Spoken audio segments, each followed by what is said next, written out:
এই ঈদে রাজনীতির মাঠে হঠাৎ করেই একটি শব্দ ঘুরে বেড়াচ্ছে, সুখবর।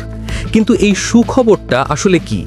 এটা কি শুধু একটা আনুষ্ঠানিক শুভেচ্ছা, নাকি এর পেছনে লুকিয়ে আছে আরও বড় কোনো বার্তা?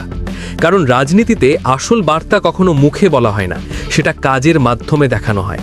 আর এবারের ঈদে সেই কাজটাই করে আলোচনায় এসেছে জামায়াতে ইসলামী।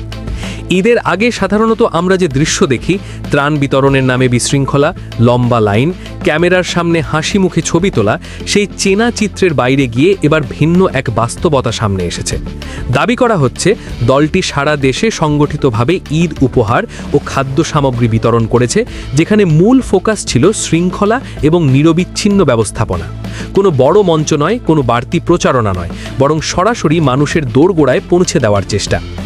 এই জায়গাটাই এখন আলোচনার কেন্দ্রবিন্দু, কারণ বাংলাদেশের রাজনৈতিক সংস্কৃতিতে ত্রাণ বিতরণ অনেক সময় শো অফে পরিণত হয়, কিন্তু এবার যে মডেলটি সামনে এসেছে সেটিকে অনেকেই বলছেন এক ধরনের ম্যানেজমেন্ট এক্সপেরিমেন্ট। প্রশ্ন উঠছে, এটি কি শুধুই একটি ভালোভাবে সংগঠিত কার্যক্রম, নাকি এর পেছনে আরও বড় কোনো রাজনৈতিক বার্তা রয়েছে?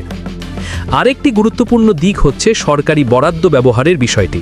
দীর্ঘদিন ধরেই একটি অভিযোগ প্রচলিত যে সরকারি ত্রাণ বা বরাদ্দ সাধারণ মানুষের কাছে পৌঁছতে অনেকটাই কমে যায়। কিন্তু এবারের আলোচনায় উঠে এসেছে বরাদ্দের অর্থ ও সামগ্রী সরাসরি মানুষের হাতে পৌঁছানোর চেষ্টা হয়েছে, এবং সেটিকে স্বচ্ছতা বা জিরো কারাপশন মডেল হিসেবে তুলে ধরা হচ্ছে।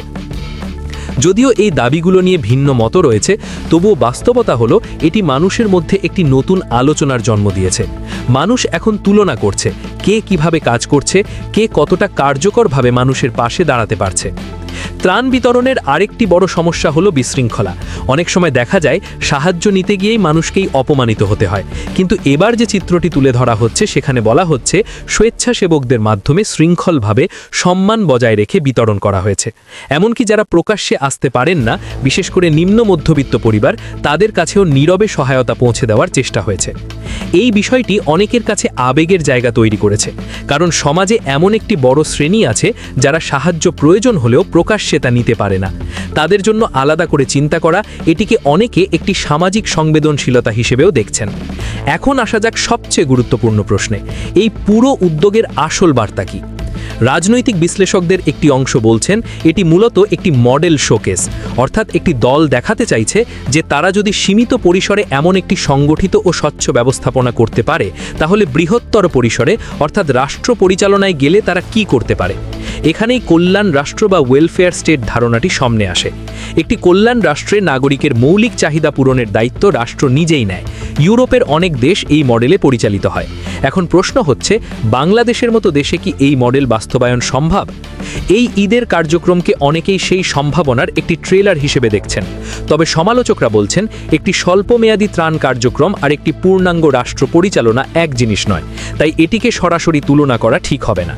রাজনীতির মাঠে এর প্রভাবও কম নয়, কারণ যখন মানুষ সরাসরি কোনো সেবা পায়, তখন সেটি তাদের সিদ্ধান্তে প্রভাব ফেলে। বিশেষ করে ভোটের সময় এই অভিজ্ঞতাগুলো বড় ফ্যাক্টর হয়ে দাঁড়ায়। ফলে এটি কেবল একটি মানবিক উদ্যোগই নয়, বরং একটি কৌশলী রাজনৈতিক পদক্ষেপ হিসেবেও দেখা হচ্ছে। সব মিলিয়ে এই ঈদে একটি বিষয় পরিষ্কার, যে মানুষ এখন শুধু কথা শুনতে চায় না, তারা কাজ দেখতে চায়। আর যে দল কাজের মাধ্যমে নিজেদের প্রমাণ করতে পারবে, তারাই ভবিষ্যতের রাজনীতিতে এগিয়ে থাকবে। এখন প্রশ্ন আপনার কাছে, এই পুরো কার্যক্রমকে আপনি কিভাবে দেখছেন? এটি কি সত্যি একটি নতুন রাজনৈতিক সংস্কৃতির ইঙ্গিত, নাকি শুধুই একটি কৌশলী উপস্থাপন? কল্যাণ রাষ্ট্র গড়ার যে দাবি উঠছে, তা কি বাস্তবসম্মত বলে মনে হয় আপনার কাছে? আপনার মতামত অবশ্যই নিচে কমেন্টে জানান। আলোচনা হোক, মতাবিনিময় হোক, কারণ সচেতন দর্শকরাই পারে সঠিক প্রশ্ন তুলতে। আর এমন আন্তর্জাতিক ও রাজনৈতিক বিশ্লেষণ সবার আগে পেতে আন্তর্জাতিক মহল চ্যানেলটি সাবস্ক্রাইব করতে ভুলবেন না। ভিডিওটি ভালো লাগলে শেয়ার করুন, কারণ একটি তথ্যই বদলে দিতে পারে পুরো দৃষ্টিভঙ্গি।